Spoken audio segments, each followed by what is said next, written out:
Good morning, everyone, all the participants and the speaker, Dr. Mohanta. Today's session will be on synchrophasor-based wide area measurement and control for smart grid. The talk will be given by Dr. Mohanta, professor in the Department of Tripoli, BIT Master. I'll be introducing him to you. Dushmanta Kumar Mohanta received the PhD degree from Jadavpur University, Kolkata, India. He was an electrical engineer from Captive Power Plant, National Aluminium Company, Nalco, Angul, India, from 1991 to 1998. He is currently a professor with the Department of Tripoli in BIT Mesra, Ranchi. He has more than 23 years of teaching experience in addition to his industrial experience of 8 years. He has been a senior member of IEEE USA, member of IEEE PES RRPA subcommittee, life member of ISTE, and a fellow of Institutions of Engineers India. He is an editor of Power Components and Systems, Taylor and Francis Publications, subject editor of IET Generation, Transmission and Distribution, associate editor of IEEE Access, as well as of Electrical Engineering, Springer Nature. He has published more than 200 papers, out of which 100 papers are in peer-reviewed journals of review. Good morning, sir, and welcome in this. Very good morning to all.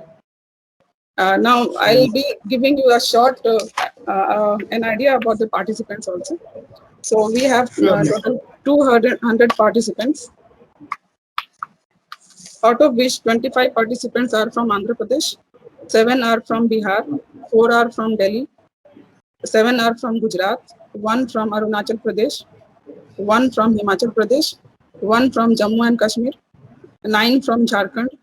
From Karnataka, we have 10 participants, 1 from Kerala, 8 from Madhya Pradesh, 24 from Maharashtra, 2 from Odisha, 1 from Puducherry, 5 from Punjab, 5 from Rajasthan, 46 from Tamil Nadu, 10 from Telangana, 1 from Tripura, 13 from Uttar Pradesh, 2 from Uttarakhand, and 7 from West Bengal.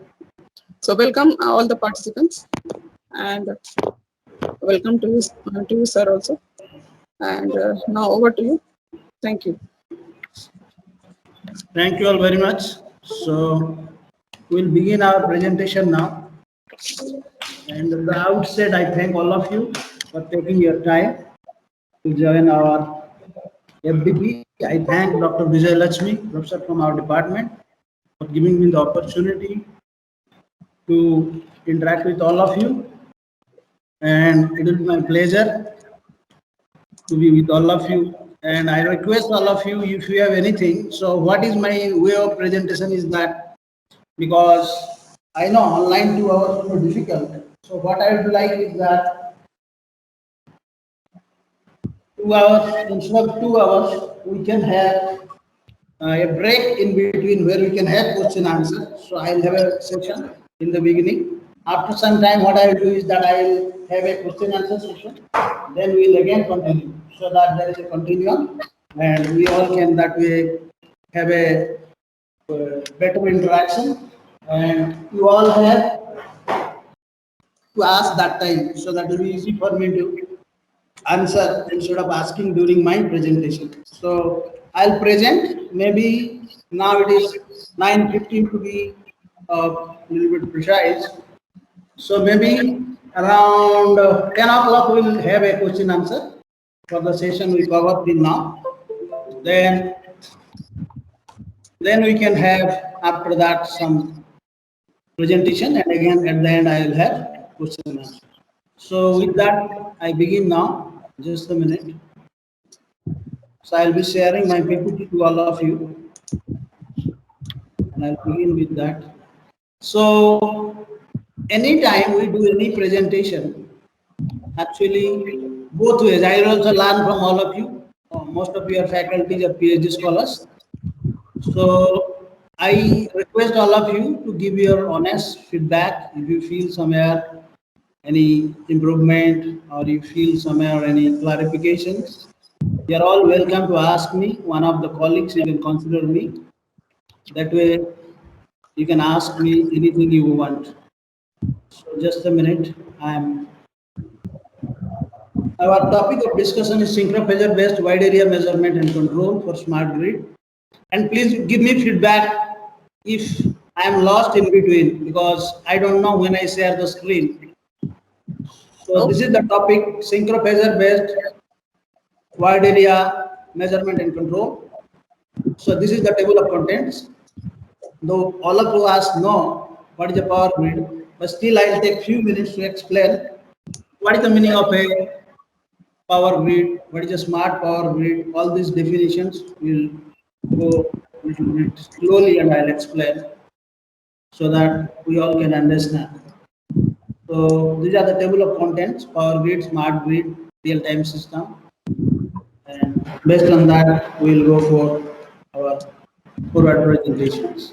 So coming back now, here, what is a power grid? Basically, what is a grid? What is a power grid? Why we say grid?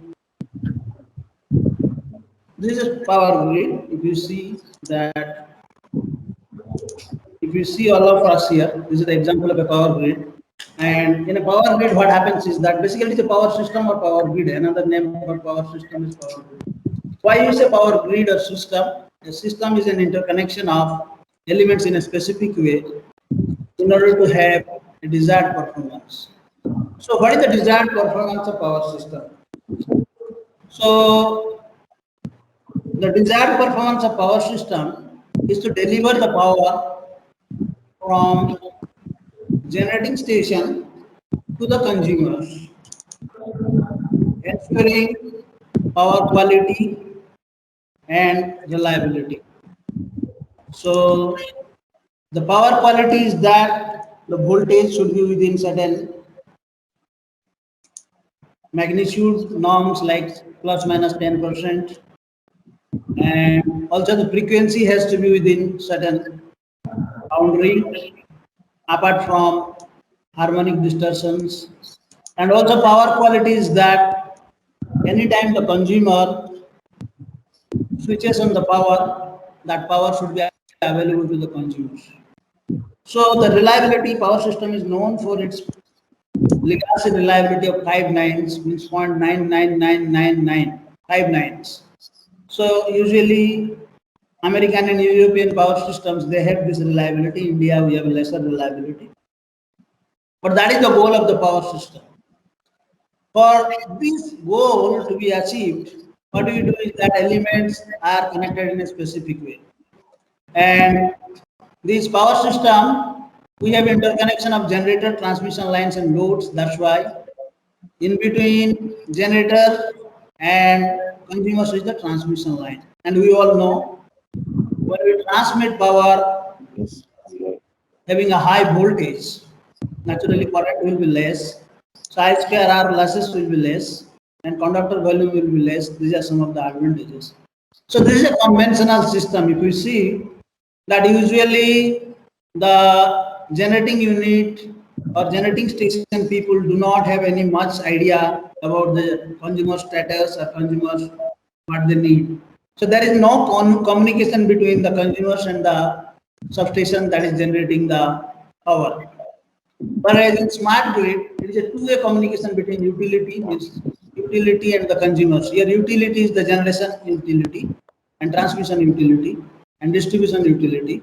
And the consumers will be there where they can send their needs or they can communicate, and also the utility can sense based on some smart devices, and that's why it is a smart grid. So this is another internet picture I have taken, where you see here the smart grid comprises of not only generation unit and transmission unit, also the consumers have smart houses for communication. Also we have your different communication protocols for the smart grid. So coming back, so what are the challenges for a smart grid? One of the challenges of the smart grid is requirement of a real-time system. And this real-time system, usually people have a very wrong notion. So, but I'll explain what is a real-time system. The real-time system means that the system is subjected to real time, that is, response should be guaranteed within a specified timing constraint, or system should meet specified deadline. For example, flight system is a real-time monitoring system. So I'll come back to another example. This will be more easily understandable. We all know that suppose for particularly defense, they want to know if any enemy aeroplane is coming so that they can track it and suitably, if necessary, they'll shoot it down. That is the way the radar is being used. So what happens is that the vehicle is moving at a, or a missile is coming, either a vehicle is coming or enemy missile is coming. Let us say enemy missile is coming. So a missile is coming at a particular velocity, at a particular height, with some projection. So the radar system will send a signal. It will go to the target missile and it will come back. Based on that, the time of travel, they will be estimating at what height and what distance the incoming missile is there, and two positions they see, they can have an idea what is the velocity, or two, three positions they check, they can have the idea about the velocity of the missile also. And accordingly, they will target their weapon firing system to meet the requirement to shoot down the missile. So now, here question is that our system should be such that before the missile lands up, we should be able to trip it, or we should be able to shoot it. Otherwise, after the missile comes, the weapon firing system works. That means it is not a real time. Because the time window, whatever time window is there, within that, if we can acquire the signal, we can analyze it and take the control action, then it is a real time control. So that is the idea. Real time control means within the time span available to us before the signal changes, we should be able to do the control of the system. So this is the block diagram of signal processing. And nowadays all processing is basically digital processing. That's why I have shown a digital processing system. Usually analog input will be coming here, and here is the in between. Your processing is the digital processing, and again analog output will be taking. So what we do is that first we do analog to digital signal conversion. Then we do these things I will discuss when I'll come back to our synchro phasor measurement in detail. So first we do A to D conversion, then we sample and hold. Sorry, first we do anti-aliasing filtering. Then that I'll explain why we do. Then we do sample and hold, then A to D conversion. Then here we do the digital signal processing, digital signal output. Then what we'll be doing is that we'll be taking the digital signal out. So this is about the digital signal out. So this is about the signal processing overall basics. Coming back now. So what is an anti-aliasing filter and what it does, and similarly what the ADC does, I'll give an overview. Then I'll come back to the PMU because these are the basics we need to know. So we all know that what is an analog signal? Analog signal which is continuous with respect to time as well as amplitude. That is called analog signal. And digital signal which is discrete with respect to both time as well as amplitude, that is called discrete signal. So we are dealing with discrete signal. So A to D conversion basically converts any continuous time signal which is continuous both with respect to time as well as amplitude into discrete in time as well as discrete in amplitude. Before that we have an anti-aliasing filter. So anti means aliasing, you all know, somebody, a person who is a thief, he steals something. What he does is changes his name. Somebody's name is suppose a thief's name is something, he changes to another name. That is called aliasing or masking. So anti-aliasing filter means it filter that not only the requirement signal he takes, other signals is filtered out. Basically used to filter out high frequency noise. And why aliasing? Certain high frequency is required because you know Newton's rate is the double the frequency of highest signal frequency. And beyond that frequencies, of course, for real practical applications, we take 5 times maximum frequency. After that, whatever frequencies are there, we will be filtering out. That is called anti-aliasing filter. Then we will have A to D conversion. Here analog signal, then sample and hold. Why sample and hold? Even the small window of time, the signal will be changing. So the circuit will be completely confused if we don't hold the signal. Whatever instant that we are taking, one instant will be holding the signal, and the sample value will be hold there, and then we will be converting A to D conversion doing. So this is what example I will give. Let us say that here this is a signal and it is a electronic switch that is switching on a very small time interval. These are the small clock pulses we are giving, and let us say that this is the analog input. Analog means both continuous with respect to time as well as amplitude. Now this is the time window available. You see within the time window also signal is changing. If you see here beginning to end, the signal is changing even within the small window. So which value the ADC will take? So ADC will take many values will be there from beginning to end of the pulse.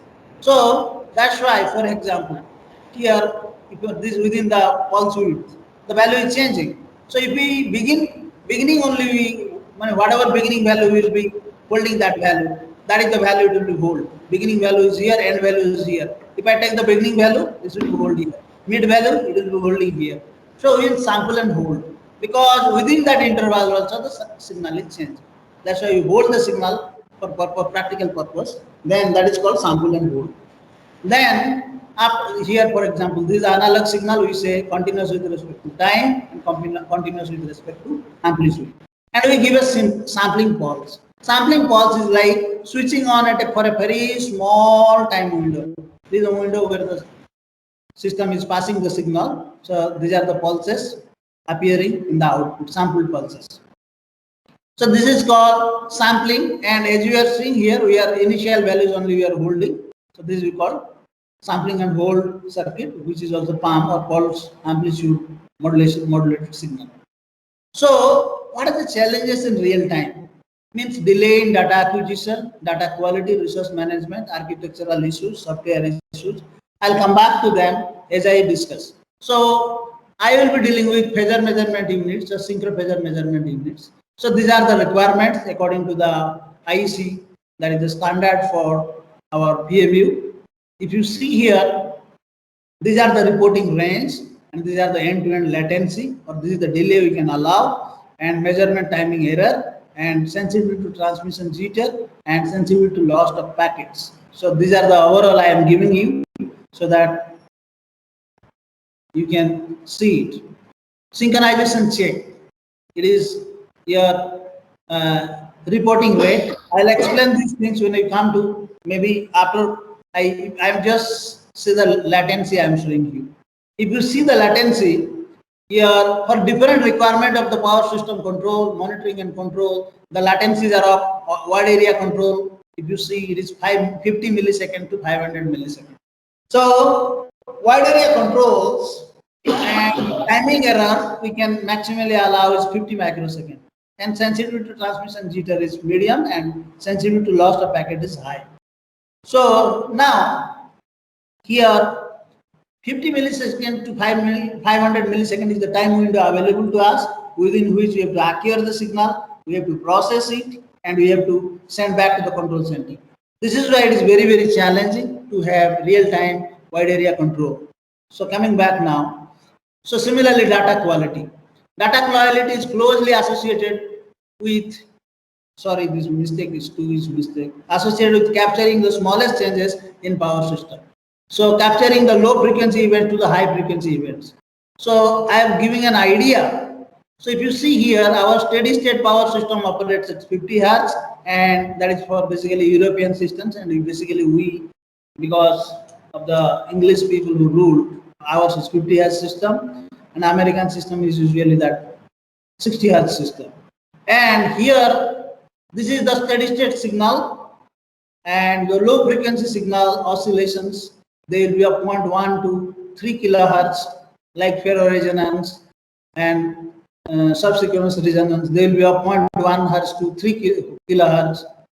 Sorry, no, actually it is a wrong 0.1 hertz to 3 hertz, not 3 kilohertz. Yeah, I can take 3 kilohertz as far as low frequency. I have divided into 4 categories: low frequency oscillation. Within that also very low will be there, means 0.1 to 3 kilohertz.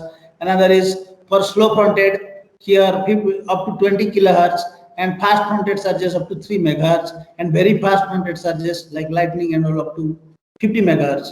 So we see that wide range of frequencies we have to deal with when we do real time control. Now I'll give a simple example of IEEE 6 bus system. So the reason I am saying here is that when generation is sinusoidal for any LTI system, and when we do analysis, we approximate the system to be linear time invariant. And if the input is sinusoid, we know that all the responses will be sinusoid. So these are the buses, electrical buses. I have shown here 6 buses. These are the buses.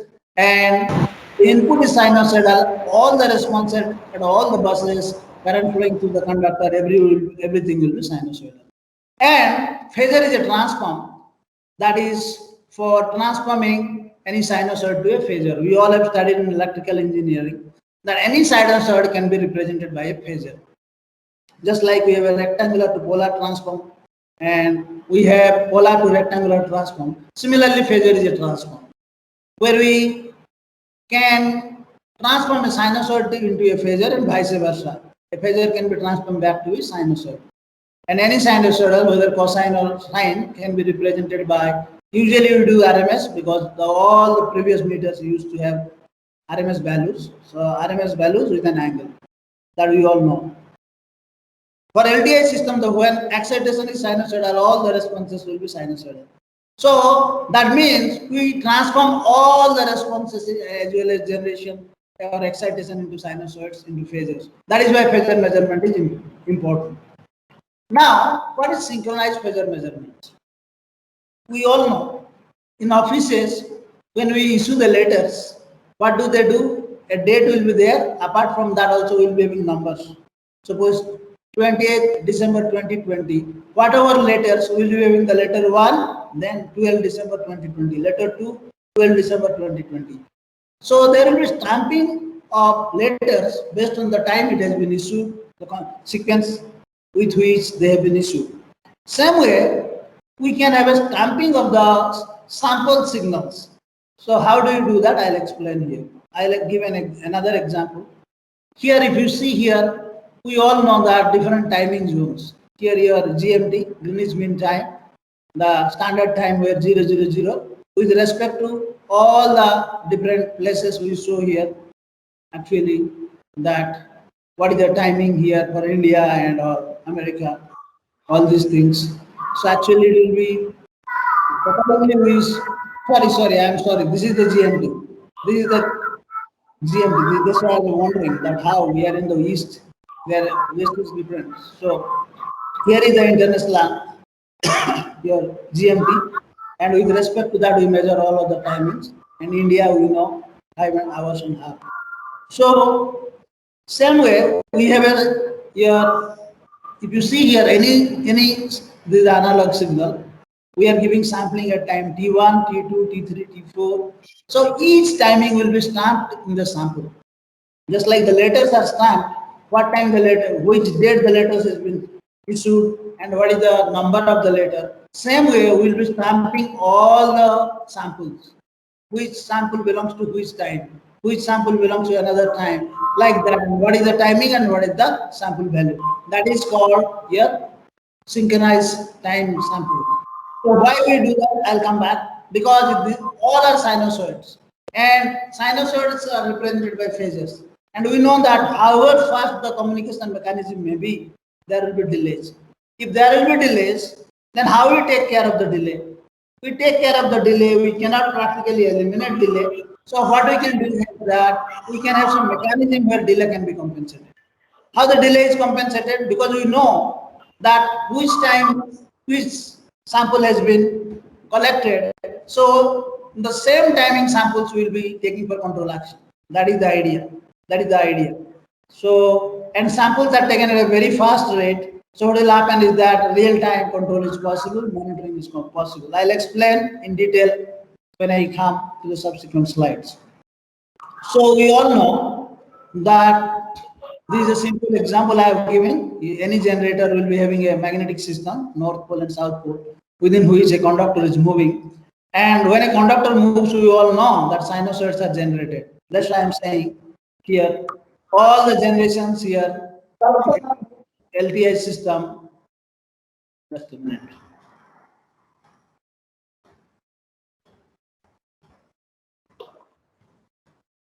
Here. So if you see here, any LTI system, if generation is sinusoid, the voltage across the resistor, voltage across the inductor, current passing through this circuit, all will be sinusoids. So that's what I am showing here. Our generation is sinusoid. If generation is sinusoid, or in your excitation is sinusoid, all the responses will be sinusoid. So particularly in AC grid, everywhere all buses, transmission line currents, voltages, everything will be sinusoid. So that's why phasor is the appropriate tool to represent the sinusoids. This is a sinusoid that is being generated, and any sinusoid can be represented by a phasor. So generation can be represented by phasor. Similarly, current can be represented by phasor. Bus voltage can be represented by phasor. That is the idea. Now, I will give a simple example. I don't know whether everybody is from electrical background or not. I assume that some of the participants may not be from electrical background. That is why I am presenting this way, because electrical system, we all know that if we move a conductor, one sinusoid will be represented. Now what we do is that we all know three-phase system. Means three sets of conductors will be there instead of one set, and they will be giving three-phase output. Here I am giving an example. Here only motor vehicle one is going and many are going. So what happens is that suppose we have 4-5 passengers here, and if we need more number of passengers, what we will do? We will need more number of cars, and the traffic will be more, consumption will be more, and pollution will be more. Same way, if we have alternative of bigger bus where more people can be taken, then what will happen? Then what will happen is that more number of passengers can be taken at a time. That's why it's a three-phase system. Three sets of conductors are there, and they are moving together. They lead to three-phase system output. That's what the very idea I wanted to convey. Now, in power system, particularly AC, we always have a challenge. We always say we have two types of power. One is called active power and another is reactive power. So many times while teaching, I ask students, as well as many interactions, I ask what is active power and what is reactive power. So this is a pictorial representation of, I hope I will be able to communicate that what is active power and what is reactive power. For example, it is a flight or it is an aeroplane that is moving. So the aeroplane is at a particular height and it is moving at a velocity. Now, for velocity, we need some force, or we need to have some fuel that will be propelling requirement, and also to keep at a height, we require some energy. Both the energies are required. To keep at a height and also to move forward, also we need some energy. So two are there. One is keeping at a particular height, that energy we need, and also moving forward, that also we need energy. So usually by definition, work is equal to F dot S. So if it is like the static where I am showing, what is the work done? It will be zero. But actually it will not be zero, because we need to have some work done. So that flight is at particular height. So same way, any electrical system, for example here what we have magnets here. These magnets are required, so that when magnets are there and we are rotating a coil, then only we will be getting EMF. So who will be giving us the magnet? I am shown here a permanent magnet, but bigger system of megawatt order, just permanent magnet will not be possible, because we can't have that much of strength. So we need to have DC current or current power, we need energy, we need. So that energy being used by the system. And in mechanical engineering also we know the system done on the system is usually your negative, whereas the work done by the system is positive. So this negative energy is consumed by the system, whereas positive energy is delivered by the system. Same way, here the energy required to make the magnetic field and electric field operational in the electric system, that is called reactive power, basically. And whatever power is required for the consumers to be delivered, that is called active power. So that mathematically I will show later on. So now the challenge is that how to control the active power and how to control the reactive power. because we are sending active power from the generators, and mostly we also send reactive power from the generators, and intermediately we have also reactors as well as your capacitors for control of the basically reactive power. So how do we achieve this in a real time in a wide area? So that is today's discussion, wide area, and how we use the slinker phases to do that. That I'll explain. So how we do that, I'll explain in my subsequent discussion. So coming back here, I'll come back later on to this thing. This is a governing system, all of you know. So what happens is that we have to have two controls. One is real power control, another is reactive power control. So what is the real power and what is the reactive power? In principle, total power, energy or power will be remaining constant. Basically, total energy can neither be created nor be destroyed. It can only be transformed from one form to another. That means total energy in the system will be conserved. So when we have a generating system, just a minute, I'll track back. Here, two types of energies are there. I am showing here a static magnetic field, means magnetic field is static here because the north and south poles are static. And we are creating an electric field by making the current to pass through the conductor. And also, what is happening? So, this magnetic energy is there. Similarly, we are getting electric energy out of this rotation of that. For rotating the coil also we need some energy. The rotating the coil is mechanical energy. So some mechanical energy is being utilized for getting power, and also some magnetic energy is being utilized for getting some power. Because without magnet, if we just rotate the coil, it will not give us electricity. So how many forms of energy are involved? One is magnetic energy in the form of magnetic field, another is mechanical energy in the form of rotating the conductor. And as a result, we get in the circuit, electrical circuit, we get some electrical energy or electrical power, whatever we make us say. So now question comes that means we have to balance two things. What is the balance? Here primarily how many energy sources we are using? One is mechanical energy to rotate, another is your field circuit associated with your magnetic here, and practically it will not be just a magnet, it will be electromagnet. DC current will be giving, that will be creating a magnetic field. So now that means this rotation also, this rotational one basically gives to real power output, and this magnetic field associated with that relates to reactive power output, and both are also very weak link. It is not that they are not interrelated. They are interrelated, but their relationship is weak compared to your mechanical power with respect to real power and your magnetic field with respect to reactive power. So coming back here. So this is for how do you control real power. So mechanical power input controls the real power. So for a steam plant, what happens is that this is a steam valve. Those who are from electrical background, they know that this arrow goes completely, this valve will be closed, this valve or this arrow goes down, what will happen? This valve will be opening and steam will be going. So when we need more steam, this steam valve has to go down. When we require less steam, this steam valve has to go up. So this steam valve opening and closing is related to mechanical power output for the turbine, and turbine in turn generates it is coupled to the generator. So I have a question here. Most of the participants from electrical background or mechanical background from other backgrounds, if I know accordingly, I will present. If all are from electrical background, I will speak in a way. If it is a mixture, then I will present accordingly so that everybody can understand.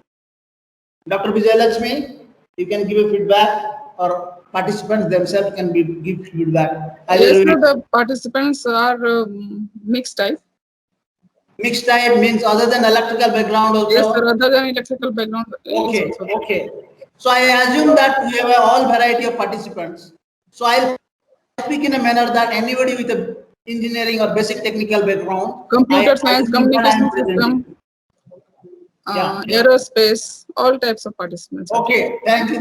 Very, very much for your input because Mechanical instrumentation. so that anybody from any background, this is why I have done mostly pictorial presentation. Because if I do mathematical presentation, it may not be appreciable by all. So that's why I asked, and it is 10 o'clock.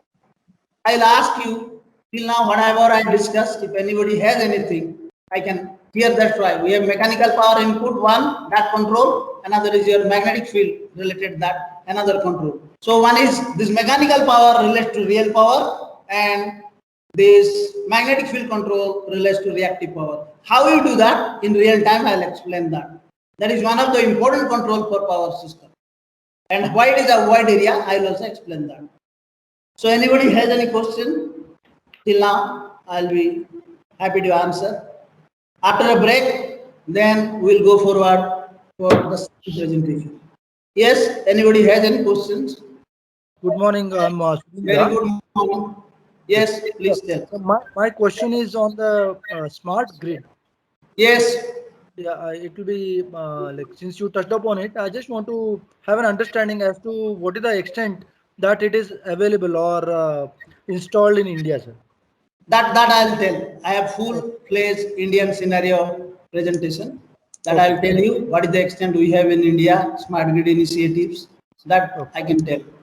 Okay. That I will Thank tell you. as we go on describing. Okay. Okay. Thank you, sir. Thank you. Anybody else has anything?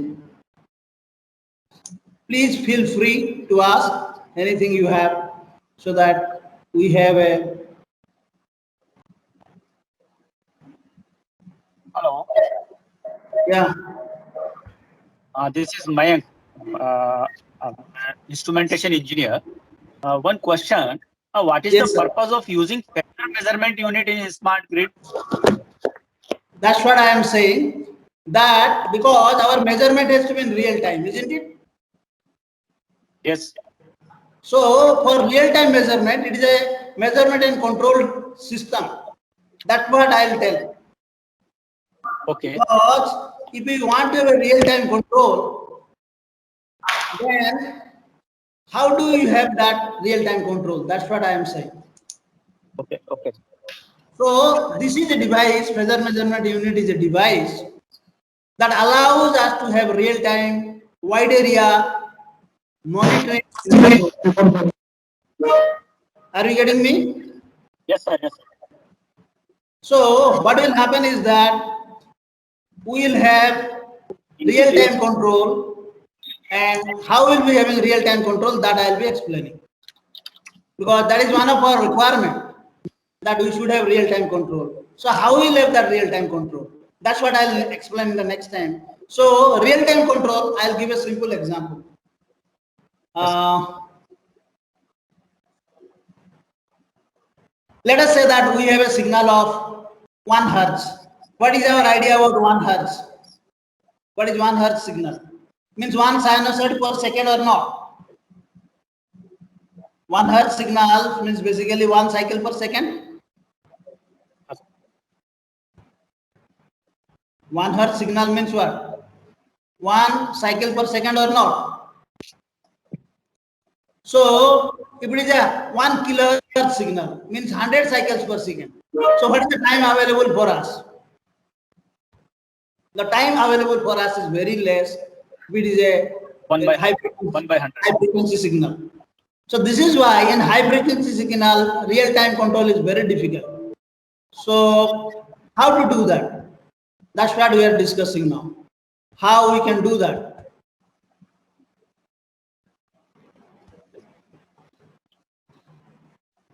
Yes, sir. Okay? Anybody wants anything? Sir, Yes. sir, actually, I have a question. I faced something in a site in Neyveli Lignite Corporation. Actually, I was Can you commissioning. speak a little louder? Hello, can you hear, sir? Yeah, I can hear now because Uh, I need a little bit louder voice so that I can hear. uh, Yeah. actually, sir, I was commissioning a drive in Neyveli Lignite Corporation. The drive Okay. was of 11 kilowatt and the Okay. motor was of 5 kilowatt.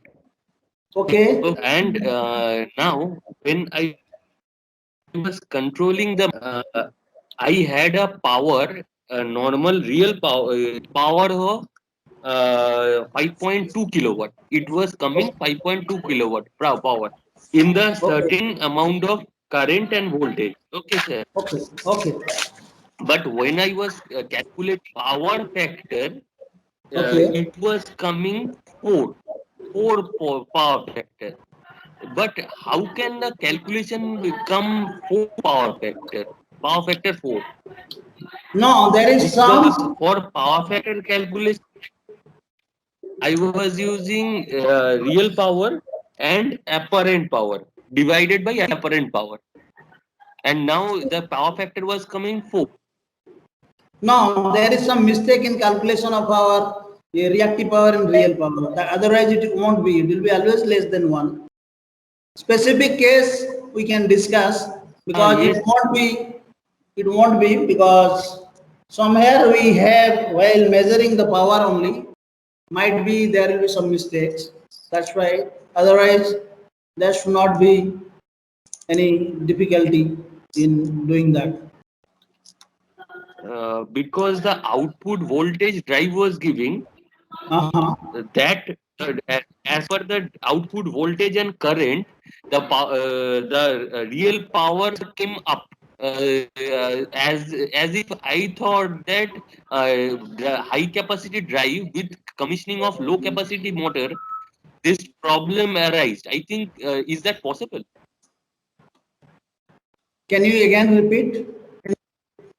Actually, I means I was using a high capacity drive, 11 kilowatt drive, and Okay. motor was 5 kilowatt.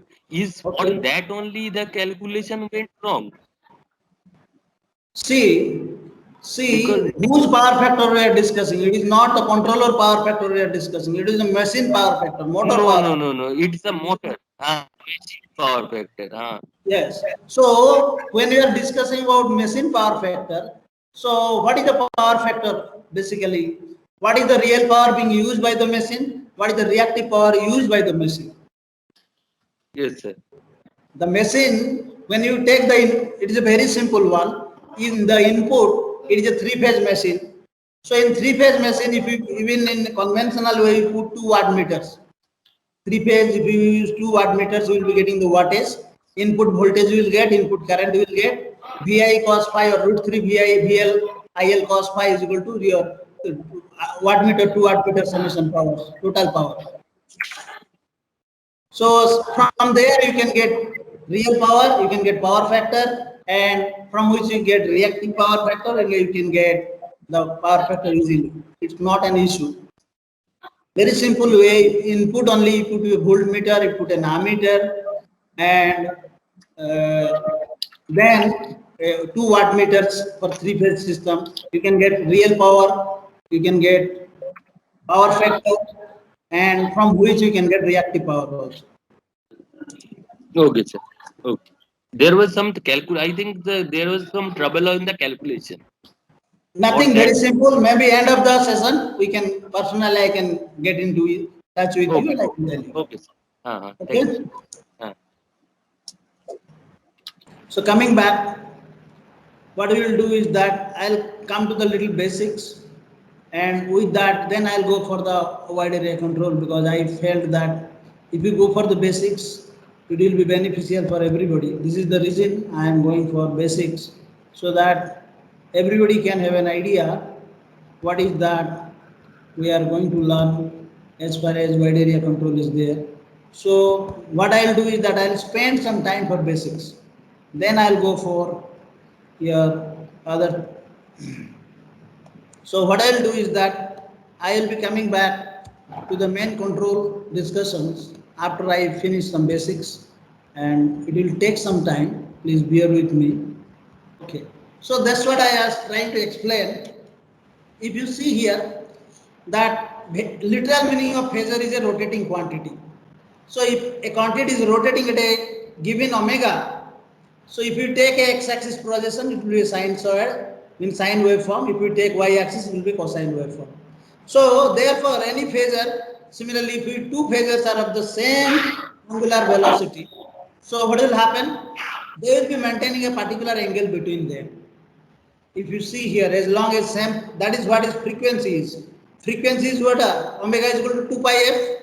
If it is rotating at a constant angular velocity, or frequency is constant for a system, and we all know for power system the frequency is either 50 hertz or 60 hertz. For Indian system, it is 50 hertz. So all the voltages and currents in the steady state, particularly, they maintain a particular angle. So, if we know the relative angle of different buses, different parameters of the system, then we know about the system. So, now coming back. So, this is why the grid was born a century ago, and at that time our needs were simple and demand was large, very not much. So, now the grid is very big. So, what is a power phasor measurement unit? A phasor measurement unit defined by IEEE is a device that produces synchronized phasor and frequency and rate of change of frequency or ROCOP. These are the three things it produces. So this is the first PMU invented at the Power System Lab of Virginia Tech in USA. Professor Fradke and Professor Thor, they have done it. This is the one. This one is the front end. Sorry, this is the front end. This is the front end. This is the front end. This is the back end. Back end, all the connections are there. In the front end, this is the GPS receiver. This is the PMU, and this is a signal conditioning unit, and this is the monitor and keyboard user interface. And back side is this GPS receiver is this. Nowadays, it is of course 90s, 1990s. So almost 25, how much? 20 plus 10, 30 years back. That time the computer monitor, you can see how it was. And nowadays any smartphone has a GPS receiver. So that time it was GPS was not prevalent, but now it is GPS. We all know global positioning system based time measurement and also locations.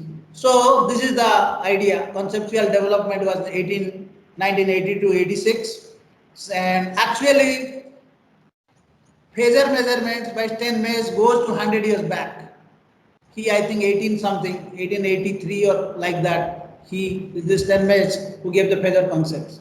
So phasor concept was known 100 years back, and we are doing phasor diagrams on the papers. But practically the same phasor diagram was done using the PMU, and conceptual development was in 1980 to 86, and practical implementation was in 97, and first commercial unit is 1990. That's right, 91. So 10 years and 20 years, 30 years back. And this wide area measurement was done, what we will be discussing today, first time in 1992, almost 30 years back. And then experimental validations are going on. And nowadays, of course, there's come to a greater level of implementation. So, what is a phasor measurement unit? That basics I have told, it is nothing but it is synchronized measurements. How you do that? And what is the motivation? What is the motivation? So now I will give a basic idea. Here is a suppose bus, and here is an electrical bus. So what is an electrical bus? So similarly, we say data bus. So bus basically, we all know, just like in a house, we have a junction box, where many wires will be bringing and putting together. Junction box. Same way, bus basically is a reservoir of real power and reactive power. Where from we can take anything. Just like in a bus, we are taking people now. Any bus is coming, some people will be going, some people will be getting inside the bus, some will be getting down after some time. So basically, it collects people and transfers. Same way, this bus, if you see here, this generator power is coming, and this line is taking power. It is both collecting and taking. So this is called bus. And an ideal bus, an infinite real power and infinite reactive power. So any power we take from it, the frequency will not change and the voltage will not change. So that is called electrical bus. So this is the bus where all the lines is a transmission line. This section is a transmission line. This is a transmission line. This is a generator. So both generator and transmission line, they are connected to a bus, and usually hollow buses will be there. Skin effect and all if we take into account. Those details I am not going. Now, here is a bus. It is associated with a magnitude and a phase angle. Here also it is associated with a magnitude and a phase angle. What does it mean? Let us say that you have a sinusoid. It is a sinusoid. P. And let us say that I am simple one, I am taking this VT, voltage varies. Let us say it's 230 is the peak, 230 volt, and let us say it's 20 millisecond, means 50 hertz. This one time period is 20 millisecond. So we can write VT is equal to 230 sine 2 into pi into f is 50 hertz into t. Plus we write 5. So what does it mean? What is the initial angle here? This phi is here 0. Another will be at, that is, let us say it is here. T is equal to 0. Let us say T is equal to VT. So it is the angle at T is equal to 0. Here is your peak. So usually phase angle is that. What is the, if you see here, peak was there up to 90 degrees. We know upside is 90.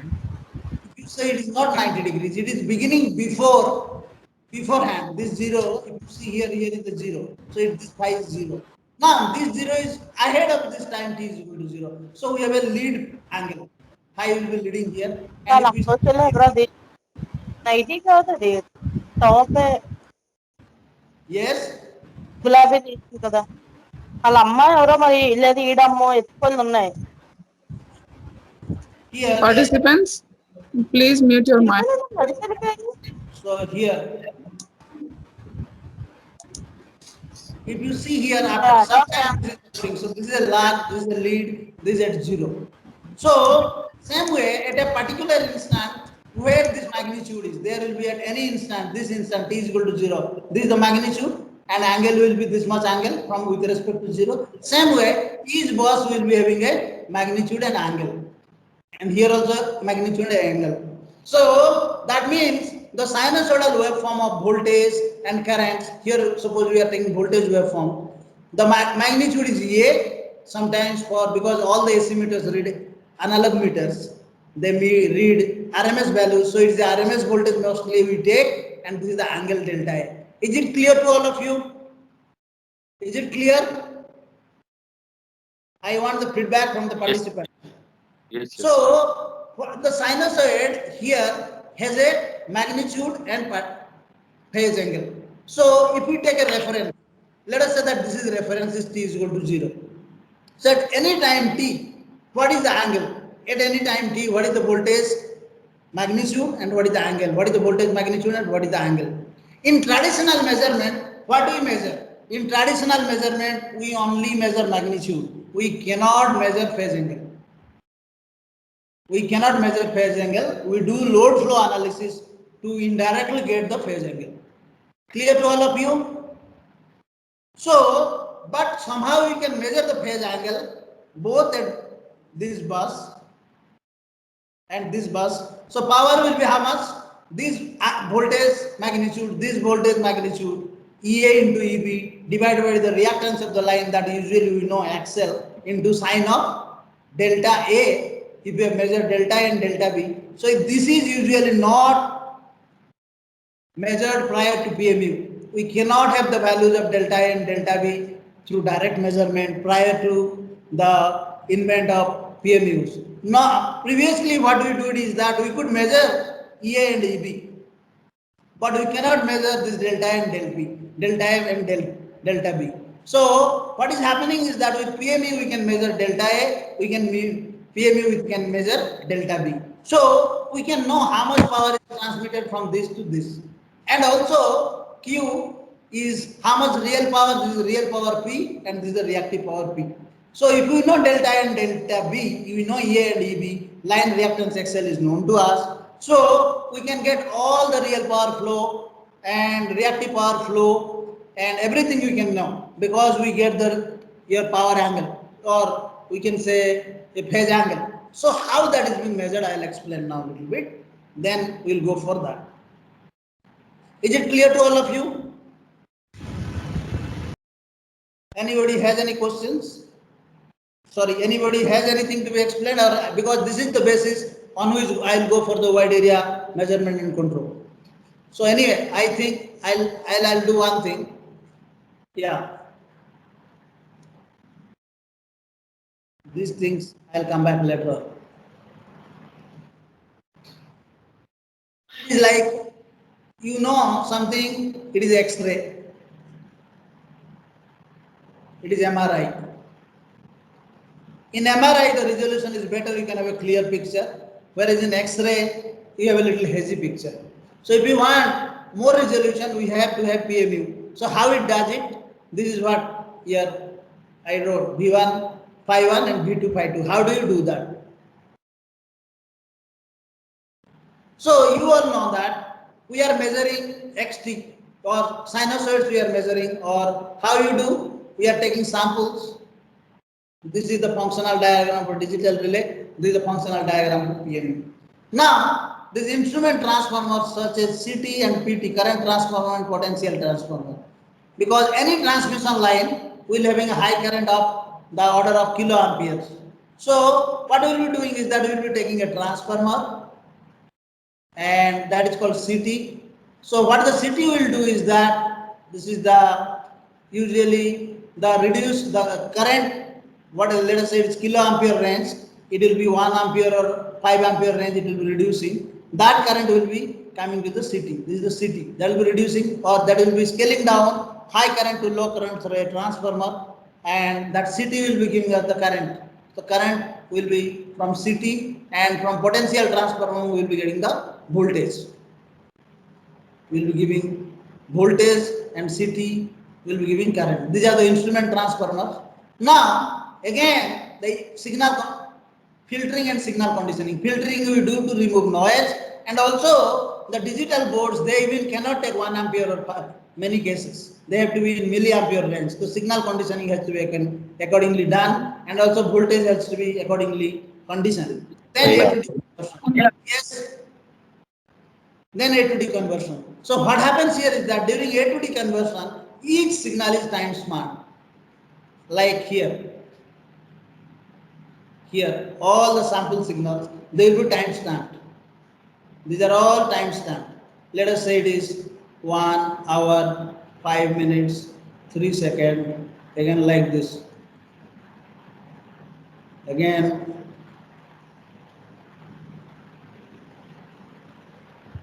So this much of precision will be there.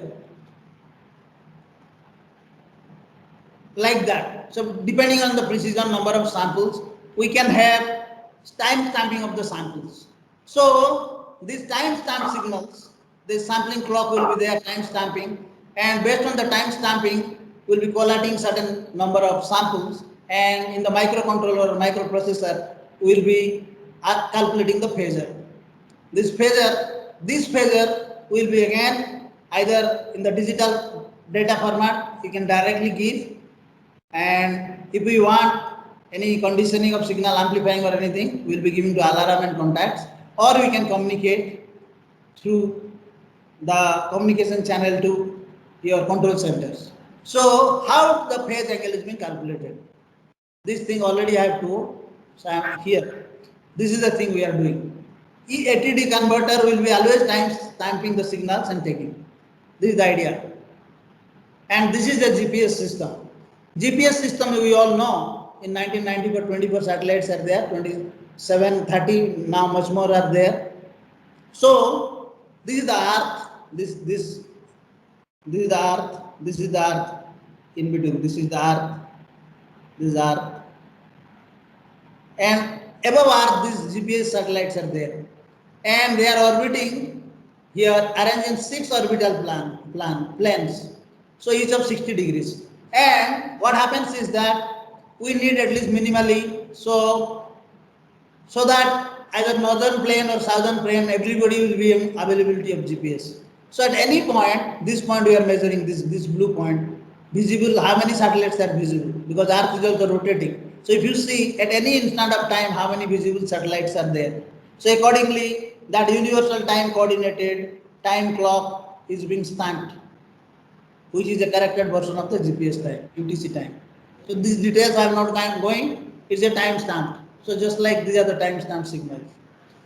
So what happens is that there will be PMUs in the substation.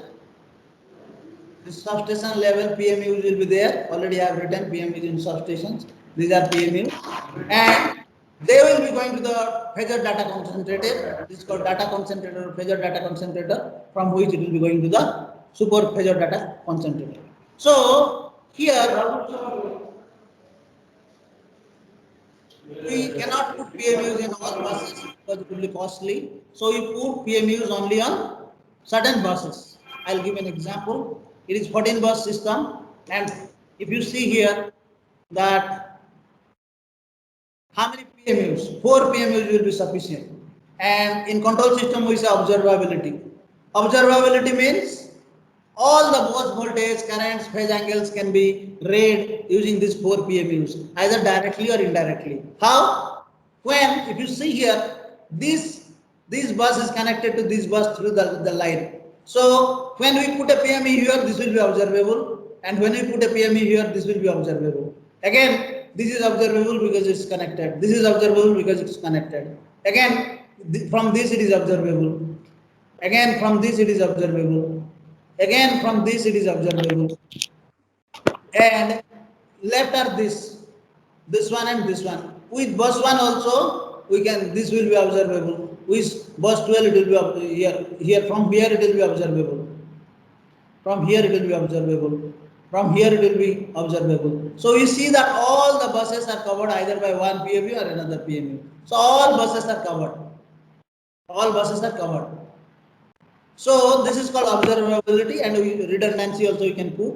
So if the all the bus voltages and phase angles are being computed, that we can have complete real power, reactive power, phase angle, frequency, everything you can do. So some of you know how to calculate phase angle. Should I tell mathematics, or I assume that it is a DFT from using which we do phase angle calculation? So what do you all like? Should I go for little sample calculation and explain you? Yes, sir. Yes, sir. Yes, sir. So anyway, it's very simple. Yes, sir. Yes, sir. Please. Okay, very simple. So I'll go back little bit. I'll take little bit. Sorry, because here, for example, what we are getting is that we are getting some samples. Here one sample, here different samples. Like let's say T1 one sample, T2 one sample. So if you know, these are all digital samples. Your n, basically your t is equal to your n into t, where t is the sampling interval. For example, this is your t, this is your t, this is your sampling interval t, this is sampling interval t. So if I write here, this is n is equal to 0. Here in terms of n I write, it is 0 into t, it is 1 into t, 2 into t, 3 into t, like that. So this time is equal to how much? This time will be n into t. And usually any time period can be scaled. So what we do is that we drop t, whatever time interval if we later on multiply, we will get nt. So this t, discrete time we represent by n.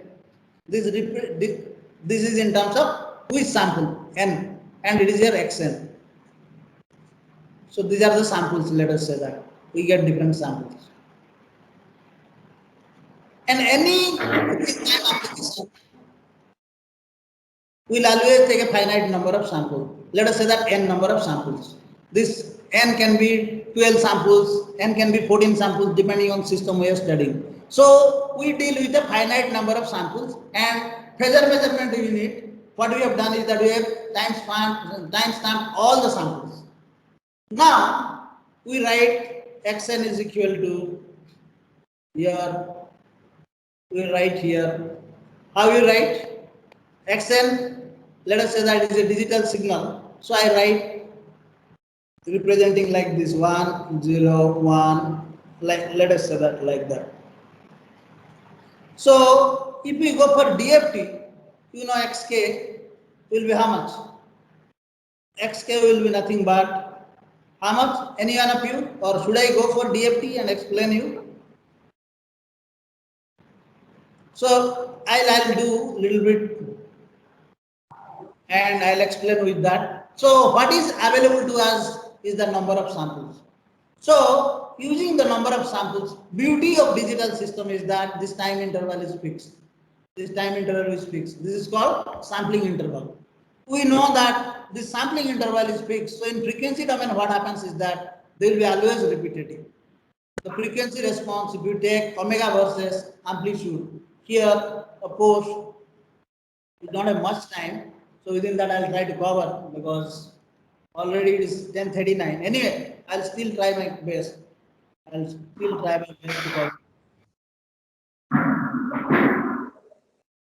I'll see how much I can do, but any basics is always worth. I'll come back. What is the PMU does? How it does? I am explaining that. Okay. So this is the signal available to us. N and X. So we all know now with the digital systems, these samples we get. There is 0, 1, 2, 3. Let us 4 samples are there or any number of samples. Time window, any window will be taking a finite number of samples. So let us say it is x is equal to 1, 0, 1, 1 like that, and this represents the 0th position. This is the 0th position. Anyway. So now what is a DFT? DFT is a frequency domain tool. You all know now that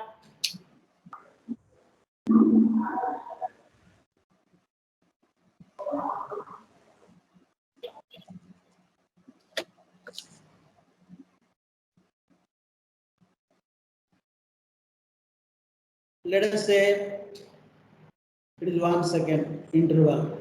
So what is the frequency of this waveform? What is the frequency of this waveform? What is the frequency of this waveform? 1 second. Pardon? 1 second, na? No, that is time interval. One That's the time. hertz. Periodicity is 1 second. What you are telling is right. I am saying what is the frequency? 1 hertz. Is it right? Anybody? Any one of you? So Definitely. Pardon? number of waves in a time. Yeah. So if you see here, this is not a sinusoidal waveform. Is it a sinusoidal waveform? It is not a sinusoidal waveform. It is a non-sinusoidal waveform. So how many components it contains? It contains, I will show you. One sinusoid of same. Another will be like this, we say second harmonic. Another will be third harmonic.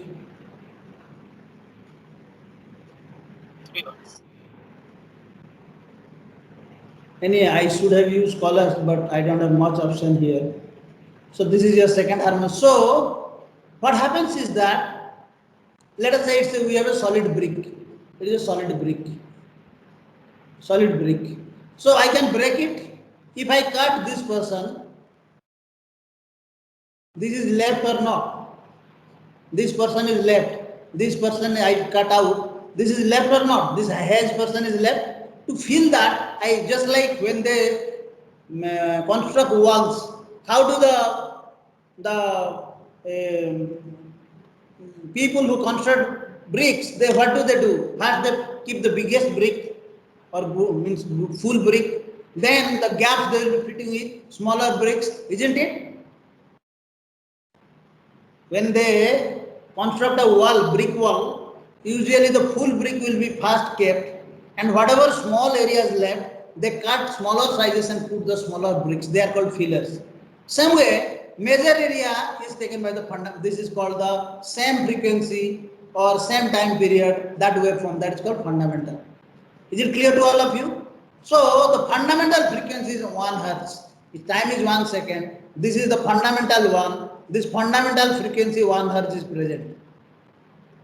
So fundamental frequency of 1 cycle per second. So 1 hertz is there. Apart from that, this area who will feel? Higher frequency means smaller amplitude, and this high frequency will be there. 2 hertz means 2 cycles per second. This is 2 cycles per second. It is 1 cycle per second, 1 hertz. This is 2 cycles per second, so it is 2 hertz or second harmonic. Symmetry and sum will be not there. I am not talking about that. I am talking in principle. Means 2 hertz means 2 cycles per second. So this time domain, this rectangular waveform has many frequencies. Practically we cannot see that. But when we do the analysis, that is called Fourier series analysis. That is called Fourier series analysis. Any FT which is not a sinusoid can be broken into an cos n omega t plus bn sin n omega t, where omega is equal to 2 pi f0, where f0 is the fundamental.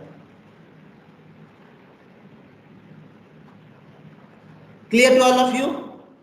This is my fundamental, and this is my n is equal to 2 is equal to, or n is equal to 1 is fundamental, n is equal to 2 is second harmonic, n is equal to 3 is third harmonic.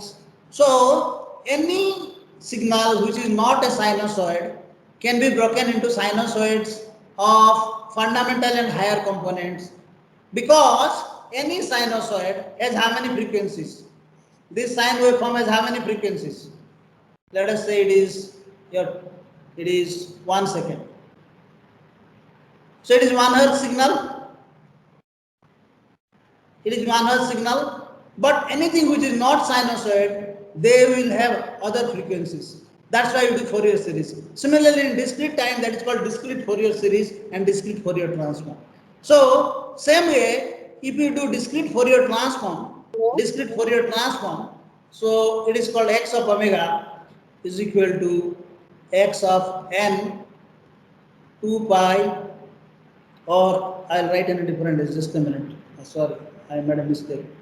I'll come back to the main PPT after this, after I explain this.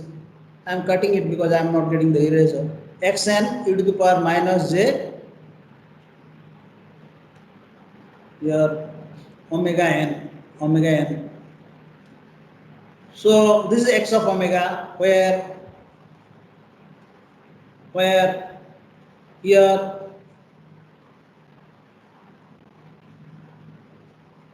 where omega is what? 2 pi f. Where f is the frequency, omega is the angular frequency.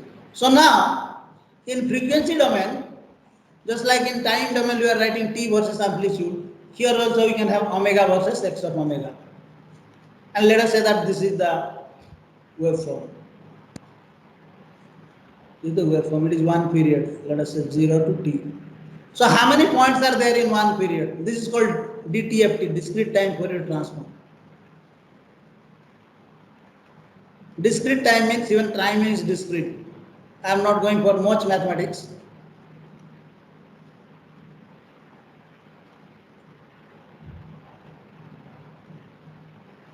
DTFT.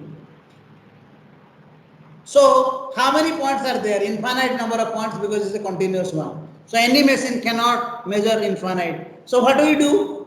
We do finite number of samples in the frequency domain. Here. In frequency domain we do sampling. So x of omega becomes, this is equally 2 pi radians. So what we will do is that, and let us say it's the n number of samples, 0, 1, 2, 3, this is n minus 1. So x of omega becomes 2 pi is the angle divided by, how many are there? N number of samples, 2 pi by n. This interval is 2 pi by n.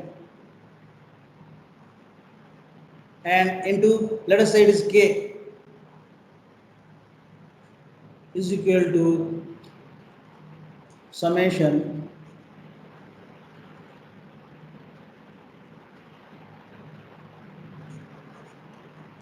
I'll explain, need not worry about these expressions, pretty easy. It's very simple.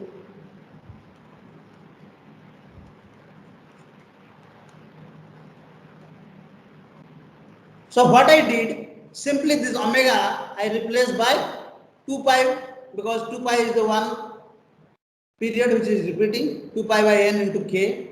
So it is nothing but xn minus j 2 pi by n into k, where n will be from 0 to n, here n minus 1, and k will be also 0 to n minus 1.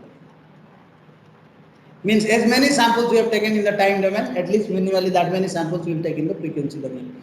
So using this, what we will get? Using this, what we will get? Here, if you know ft, we are representing using cosine and sine waveforms, and e to the power j theta is what? Cos theta plus j sine theta. Same thing, both cosine and sine. Here, sorry, it will be j will be there. So same thing, if we put e to the power j theta, same thing we have done here, e to the power j theta. So which is nothing but cos theta plus j sin theta. So from which, if you know an and bn, what is the magnitude?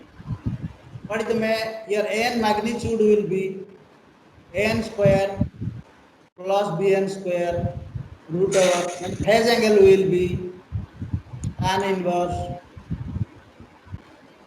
bn by an. Same thing we are doing in DFT. Same thing we are doing. We will be getting amplitude and phase angle. This is the basic one. We will be getting magnitude and phase angle. So this was our requirement. We see.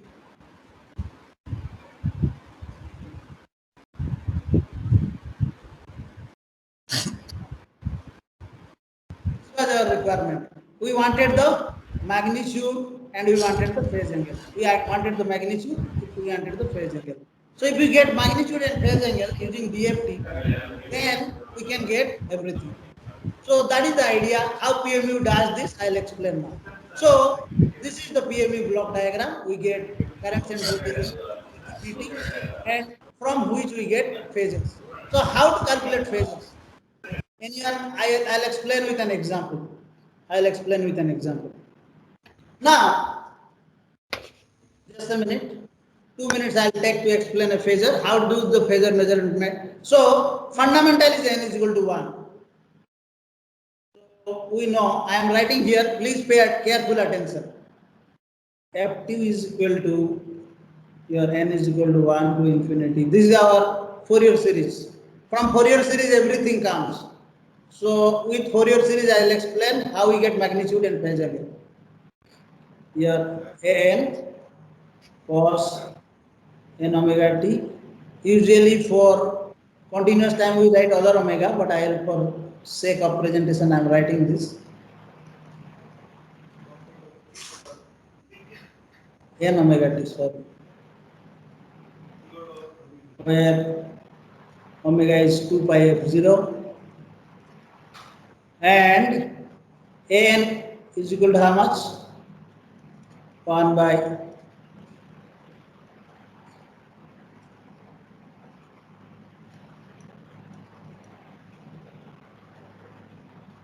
your an will be like this. Similarly, we can bn you can get.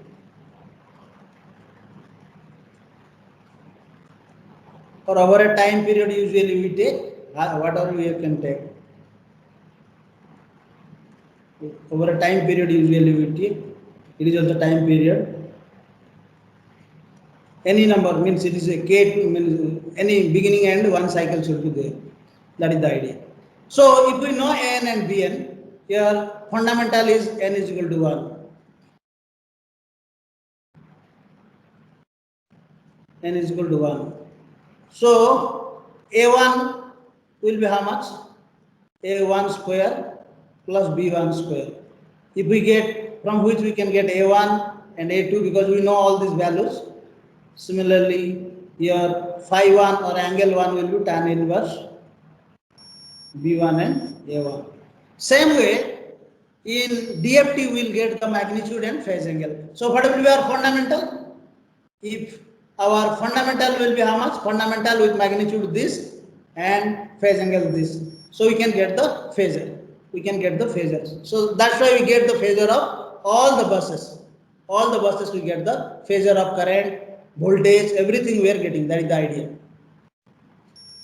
I'll give another just a minute because I want to show you practically what we do so that it will be easy for us to understand. I'll come back now application with this background.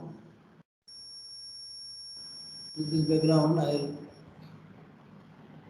I'll show you a application part how wide area control is being done. I'll be sharing this one of the PPTs we have done for GIAN, then global GIIN, Global Initiative for Academic Network course I have conducted in 2017. That is one of the PPT I am sharing. It is that was the application.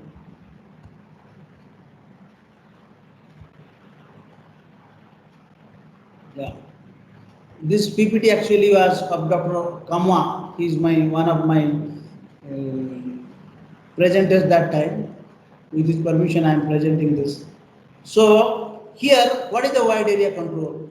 This is because Indian context. I will come back that. So here is the Quebec province because he was from Hydro Quebec. This example because whole case study is there. India also I will come back. So if you see here, this is the physical or geographical location of whole Canada, out of which this is the Quebec province, and here are the electrical networks, and they are far apart, at least 1,000 kilometer, 2,000 kilometer apart. So this is a substation. This is a substation. Sorry, 1 minute.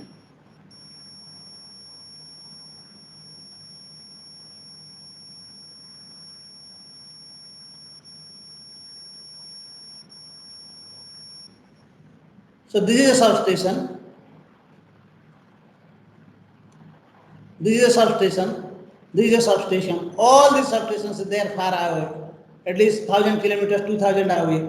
So this PMUs, here will be a PMU that is giving us voltage phasor. Here is a current phasor. Everything is given. This PMU is giving voltage phasor, current phasor here. So all there, though they are 1,000 kilometers away, here, for example, in this case, here potential wide area PSS power system stabilizer sites and PDC. Here is this is the PDC where all PMUs connect.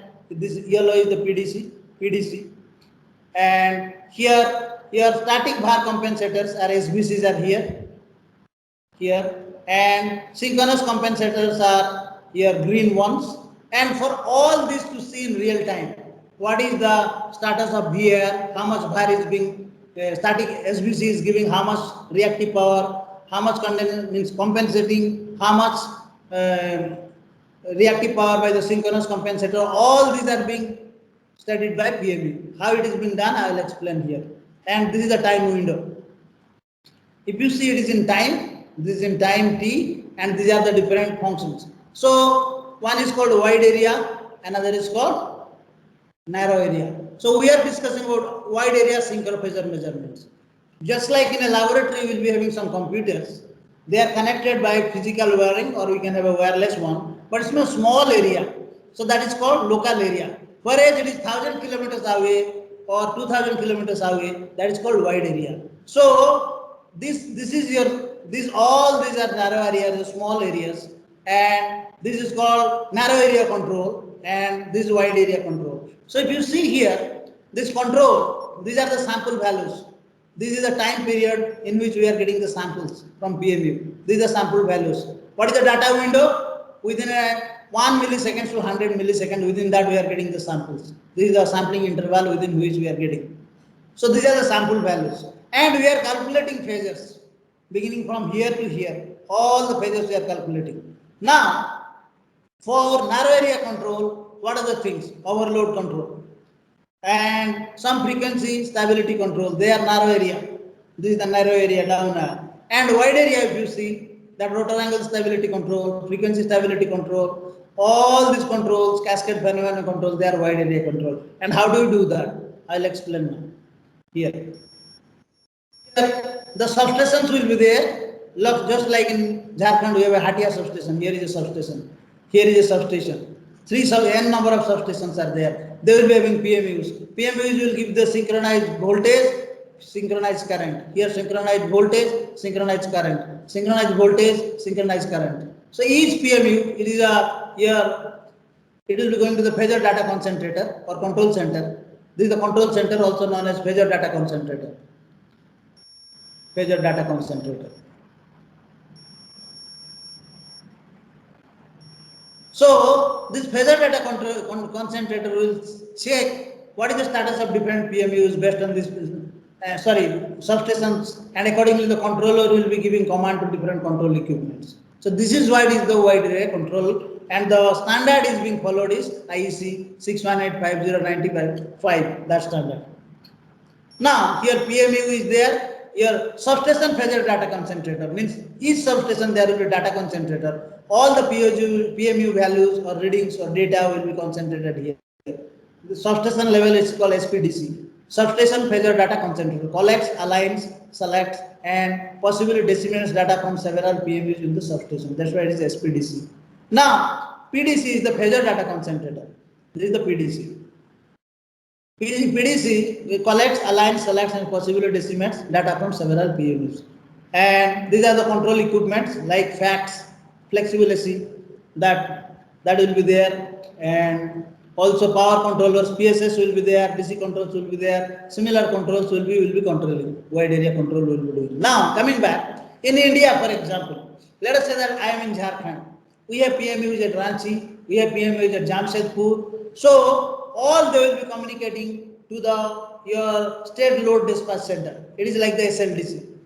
It is the SLDC, state load dispatch center. It is in Ranchi. Again, we have a regional load dispatch center in Calcutta for Eastern region. Again, that is connected to the national load dispatch center in Delhi. Similarly, all the regions will be connecting to the substation. For example, the Eastern region, Orissa, Jharkhand, and Bengal, West Bengal, all they will be going to your phasor data concentrator in Eastern load dispatch center, and that will be connecting to NLDC. Like that. So now we are going for wide area predictive stability control. Same thing here. Here is a generator. If you see, this is a symbol of a generator. As I am saying, in generator we have two control. One is real power control, another is reactive power control. Another is reactive power control. So in real, all of you know that when real power generation, P is the real power generation is equal to your real power demand or load plus losses.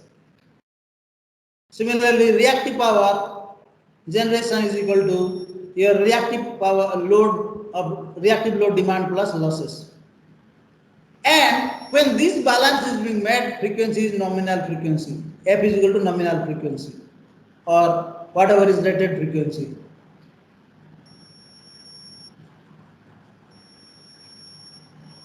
For example, India rated frequency is 50 Hz. So when P generation is equal to P load plus losses, then it will be 50 Hz. For example, I will take a case study. Let us say that P load is 1000 megawatt and losses is, let us say, it is 0.5 megawatt. So if generation is your 1000.5 megawatt, so then F0 is equal to how much? Yeah, 50 Hz. This generation is equal to load, then F0 is 50 Hz. Now, suppose load increases, PD increases, and generation remains same PG generation. So what will happen? Frequency will drop, F0 will drop. And when the load is reducing and generation is remaining same, then frequency will increase. So what is our goal? Our goal is to keep frequency constant. So all the time we have to know what is the real power demand and what is the real power generation. And if real power is to be generated more, governor has to increase the steam valve opening, and increase the speed, and like that. In reactive power, similarly, reactive power is to be increased or decreased based on the voltage. Reactive power generation is equal to reactive power demand. So that case, voltage will be the nominal voltage. And when the reactive power generation is less than the demand, what will happen? Your voltage will drop. So basically, if the real power control is not there, so it will be reflected in F0 and reactive power will be reflected in terms of voltage. And frequency also is related to speed or frequency, because we know that omega is equal to how much? Your frequency your is nothing but revolutions per second, and n is the also your speed in how many rpm. So from which speed is related to frequency and vice versa. So that means through speed we all and delta F we know that what is the status of the real power, and another will be your voltage and reactive power, both will be checking. So that's why if you see here the PMU will be having here one PMU and it is checking what is the speed, what is the rate of change of frequency. Here all these are coming, intelligent electronic devices will be also there, which will be giving the tripping command and all. So here ID is intelligent electronic device, PMU is the phasor measurement units, and here values for alternative methods. Here I'll explain that later after I explain this one. What is happening is that here we are directly measuring from PMU. We are measuring the PMU, and PMU measures what? Voltage phasors, phasors of voltage, phasors of current, rate of change of frequency and frequency. These are the four, your rock-up, rate of change of frequency and also frequency. These are the four things the PMU measures.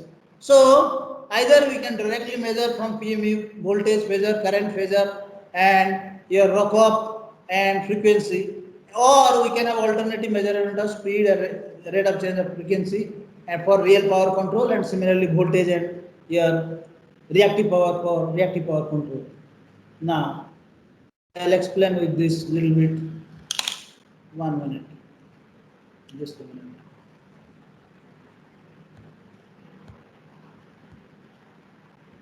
Yeah. So here is an electrical system. Those who are not from electrical background, for them I am explaining. We have n number of generators. This is generator 1, this is generator 2, this is generator 3, this is generator 4. Or n number, let us say 4 generators, then n is equal to 4 here. And there is the circuit breaker. Circuit breaker is nothing but a big switch, just like any light, a tube light or anything. If you switch on, it will be switching on. Similarly, it is a big switch. When you switch on, the generator will be connected to the transmission line, hence to the load. So it's a big switch circuit breaker. And whether the circuit breaker is open or closed, that is known through an intelligent electronic device. That's why they are all connected to IED to know which generator is on, which generator is not on. Basically, which switch is on, which switch is not on. That IED gives an idea. Intelligent electronic device. Now, here there will be a CT. As I told, primary is your primary of the CT, secondary is the current, means basically your secondary current will be the scale down current is coming to the PMU from the CTs, current is coming, VT or potential voltage transformer is getting the voltage. So input to the your PMU is current and voltage. As I have told in the beginning of PMU block diagram, that input to the PMU is from instrument transformer. So this CT is an instrument transformer, this PT is an instrument transformer. So both voltage and current are given to the PMU, and I am writing here PMU M, means it is a measurement PMU. There are two PMUs, one is called measurement PMU and another is called protection or control PMU. So M PMU means measurement, whose accuracy is not that much compared to the protection or control PMUs. And there is P type PMU and M type PMU. Two types of PMUs are there. One is M and accuracy class will be different. Now, these are all, if you see here PDC and all, they are only all measuring PMUs here. N number of PMUs are coming from different power stations here. But here will be a P type PMU. Why it is a P type PMU? It is a P type PMU for protection we have kept it. Protection means when the line will be tripping all the.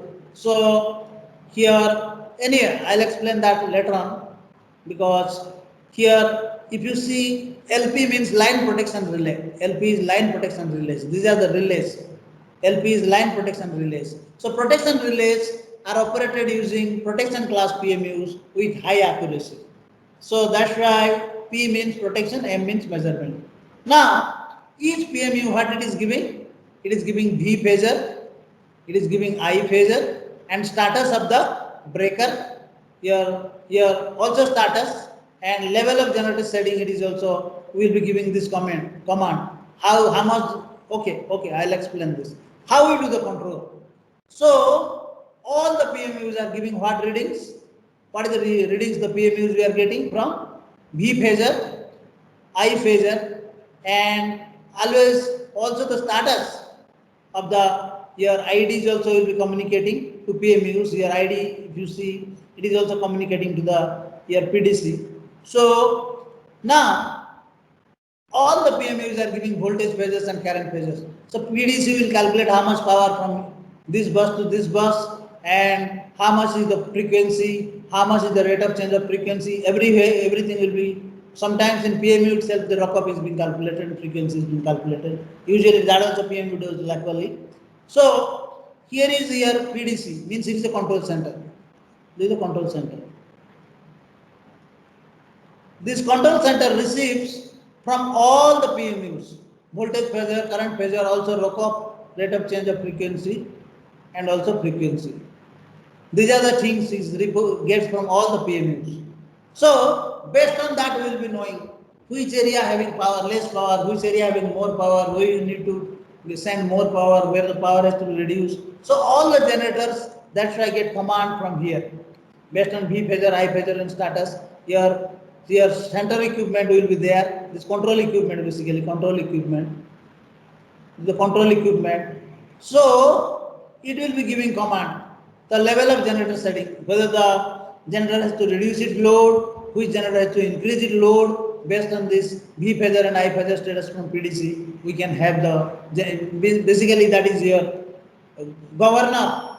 Governors of the generators can be controlled. So that is called AGC, automatic governor control. So I don't know whether I will be getting time for that or not. So this already I have told. So why we go for synchronized phasor measurements? If you see here, any analog modem that delays your 2400 watts per second is the your direct modulation and delays 8 to 12 milliseconds. Whereas your complex coding 30 bit is 60 to 100 millisecond, and different any communication system will be having some delays, and these are requirements of bandwidth. So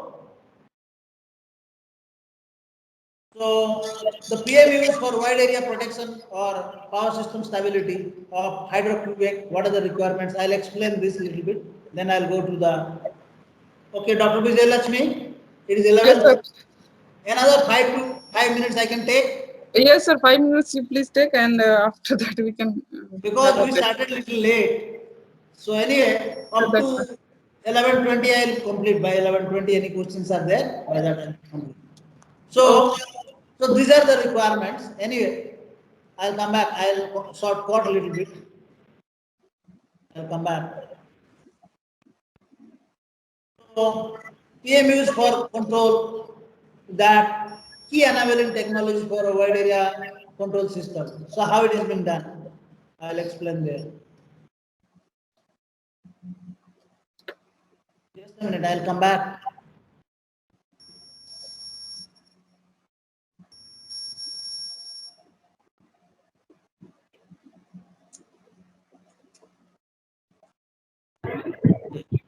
Here is a practical network.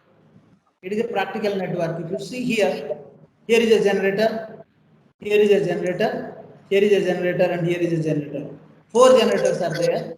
And what happens is that here, here will be your FGR will be there with this generator, automatic voltage regulator for bar control. Here will be also bar control will be there. Here will be FGR because I'm talking about now reactive power control. I am not talking about reactive active power, that is with AGC, that I will explain later on.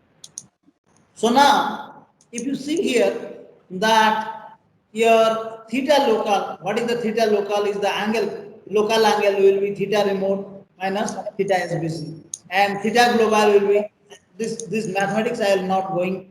So what I will explain is that 2 times more observability for the wide area signals. What is observability?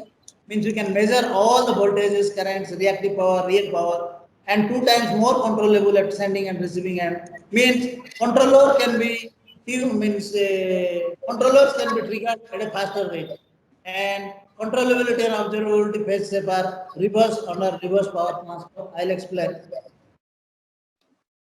This is the main.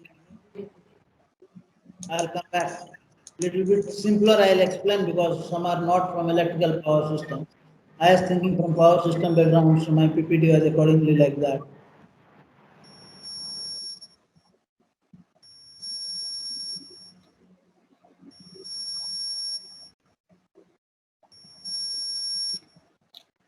So this case study only, we have taken the voltage stability. So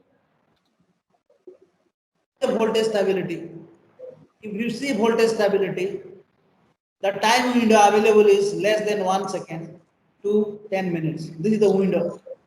This is the window in which we do the, or will be analyzing or will be perceiving or will be just recognizing that some voltage instability is taking place, large voltage stability, instability over a large area, large disturbance is there, very high reactive power, load is taken out or line tripping is there. So voltage stability is large disturbance is there for this duration up to 10 minutes we check.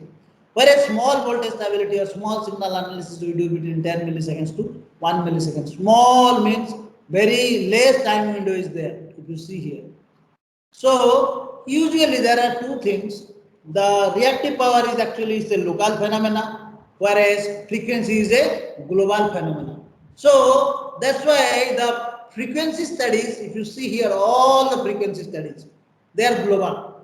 So wide area frequency studies, frequency stability, wide area, your rotor angle stability, which is also frequency, that is your wide area, rotor angle, all this stability are all wide area. Whereas voltage stability, if you see that mostly local area voltage stability is narrow area, but here large voltage stability means when a massive load or reactive load is being taken out, that will be not affecting the narrow area, it will be affecting also wide area. This is why for voltage stability of large disturbance, we are going for wide area control. If you see, this is the wide area, that example we are showing there, this Montreal. Here, the voltage stability, because this area here involved is big area, and what is the capacity of the bar if you see the 7000 MVR capacity and 4000 MVR, this is the your synchronous compensators, that means load will be much more compared to this. So here why it is being used, because wind farms are there, 30 wind farms and about 4000 megawatt, 10% peak penetration and 6 SVDC connections are there. So that's why the voltage, whenever there is a voltage disturbance, it will be large voltage disturbance, it will be wide area disturbance. This is why we are going for wide area studies, otherwise voltage is a local phenomenon. Now coming back, the PMUs, that's why can be used for wide area voltage stability. I will discuss a little bit about it. Somebody asked me about Indian scenario, so I will just few minutes I will take to discuss about Indian scenario. This is the PPT I am sharing with you. This was my, this is basically post report. Later on also it has been changed. This is the power scenario, just a minute. Indian power system, that pre 1995 October, all regions were not connected, and eastern and northeastern synchronized in 91, then 2003 west synchronized like that, and 2014 all the regions have been synchronized in India. This is the status with the incorporation of PMUs. Prior to this is, you see, prior to 1991, PMUs came in 1991, and prior to that, India also we had only no connection between any of the power grids, later on with the HVDC and all, they synchronized, and 91 fast synchronization and 2003 west synchronization, west regional power grid with east and northeast. These are all interconnected. Then August, if you see 2006, this interconnection, and finally by 2014, whole India has been interconnected. So that's why the India also has got PMUs, phasor measurements in India. So four phasor measurements initially they got in 2010, and one phasor data concentrator in northern region in 2010, and later on they had five regions they installed. These are the project details. The initially pilot project 8 for eastern region, 6 for northeastern, 8 for northern, 6 for southern, 11 for western region, and NLDC, that is National Load Dispatch Center 18. And PDC locations, ELRDC means Eastern Region Load Dispatch Center, Calcutta, Binaguri substation, Bihar Sharif substation, Raurkela substation, and Sasaram substation. These are the PMUs. They are connected to the Calcutta substation. This is here, Shillong, New Delhi. All this is the initial PMUs. Then I'll come you. Come. Location of the PMUs. If you see here, these are the location of the PMUs. These are different MECs, SCL, Squarzer, MEC and Siemens MEC. So these are the PMUs in eastern region. Binaguri, Bihar Sharif, Patna, Sasaram, Araka, Durgapur. We have a Ranchi. In Ranchi substation also there is a PMU of ACL MEC. Jamshedpur, Raurkela, Talche, Bengali, Jaipur. These are the Orissa PMUs. It's a some around 7 years back. Now more are there. And here similarly, northern region also. This is the architecture. This is the architecture. These are the phasor measurement units and GPS. 12 number of phasor measurements and GPS. And these are all they will be your phasor LAN, and there will be phasor SCADA LAN. All these things will be there, and this will be connecting to National Load Dispatch Center. And these are the all your PMU pilot project was like this. If you see PMU pilot project, these are the PMUs in the northern region, and here is the central PDC at Delhi, and this was the way first it started in India, and similarly other regions also they did. So we don't have much time. Otherwise, details I could have given. I have a detail. This is for western region. So I'm extremely sorry that I could not cover much. Anybody has any questions? If Dr. Vijayalakshmi permits, or you can give me a mail. And these are some studies I have showing here. This is the line. This is the way PMU. Anyway, this is the few minutes I spent. If you see here, this is the PMU time stamping. This is hour, minute, second. If you see, this is the resolution. If you see, this is the way time stamping of PMU. And this is the rate of change of frequency hertz per second. This is the frequency in hertz. These are the different times at which the PMU readings are taken. It is a Bharadwaj, sorry, Bhadravati location. This is the Dehgam location. Different colors are there. This is the time stamping. Is it visible to all of you? Time stamping. This is the time stamping. 1621 52879. What is the resolution? 10 to the power 6. So another will be there actually. So this is the resolution of time. So this resolution PMU takes the reading. That's why real time monitoring and control is possible. So anything that I am ending, I am extremely sorry. I could not cover much. I thought of AGC and every year, but I could not control. Sorry, cover. So anybody has any question? Discussion? Hello. Participants, if you have any question, please raise it. Sorry, Dr. Vijay Lakshmi. I thought I'll take No less problem. time. There is a delay of 5 minutes, 5 to 10 minutes. Sir, I have one Yes, question. yes, surely. Sir, all this data that is collected, Yeah. uh, can you, is it downloadable so that we Yes, can work if you on it? go to Posako website, you can get everything. POSOCO Can you tell website has many things, and if you want also, they will give you all the data. POSOCO is there, na? Power which system. website, sir? POSOCO, POSOC, POSOCO, POSO POSOCO. Osoko. Okay. Yeah, Okay, sir. POSOCO website will get all the PMU data of India.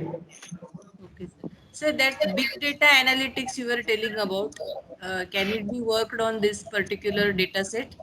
Yes, surely. That is a lot of analytics is going on, big data analysis particularly, because if you see 50 phases per second, we are getting 50 phases per means in 1 second 50 phases of voltage, 50 phases of current, and also each phasor will be having each data, data will be tagged with time data, amplitude data, angle data. All these means data frame will be big data. So that's why nowadays this big data analysis is a big field for PMU data analysis. So more than electrical, it is more now computer oriented. That data analysis is being used extensively for PMU data. That is the area. Yes, data analytics can easily be done in PMU data. So how do you see the future of wireless sensor networks in this particular power grid infrastructure? It is very promising because many areas we cannot take fiber network easily, hilly areas and all. Only thing is that we have to have one of the requirement of wireless is that line of sight, isn't it? Sir, thank Line you, of sir. sight Thank you. requirement is there in wireless.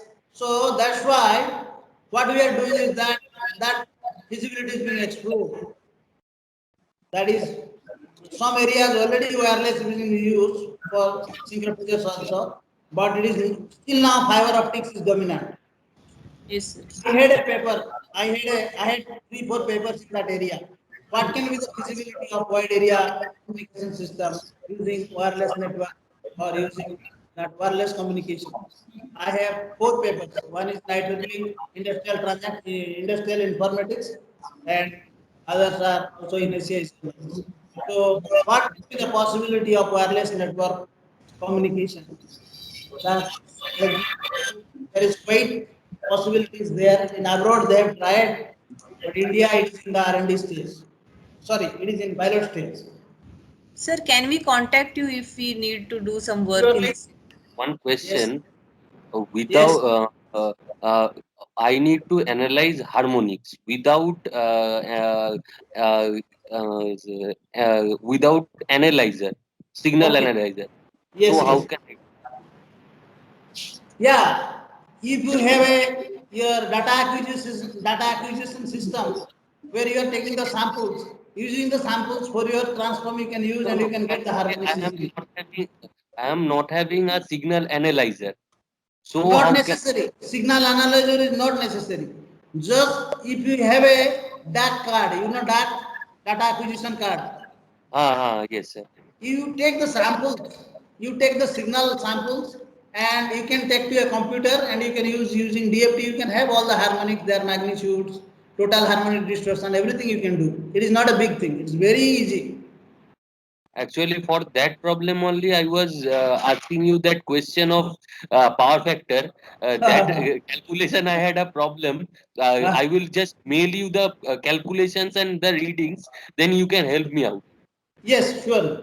It will Okay, be my sir. Thank you, pleasure. sir. Yes. Thank you. Dr. Vijay Lakshmi can give my number. You can do. Okay.